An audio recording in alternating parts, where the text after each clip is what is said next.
Hello বন্ধুরা, good morning. দেখতেই পাচ্ছি সকালে আমার প্রিয় উঠে পড়েছে, কিন্তু ব্রাশ করতে চাইছিল না। আমি তাই ওকে বারবার বলছিলাম যে সকালে ব্রাশ করার জন্য। ও কিন্তু কোনো মতেই ব্রাশ করতে রাজি হয় না সকালবেলা। তবু আমি জোর করে ওকে ব্রাশ করতে পাঠালাম।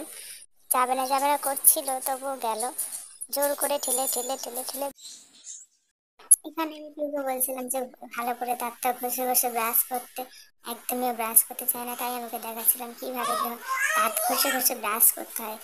তো ওর ব্রাশ করা কমপ্লিট হয়ে গেছে। এবার আমি ওকে দিয়েছিলাম ব্রেকফাস্ট। ও খাচ্ছিল বসে বসে ব্রেকফাস্ট।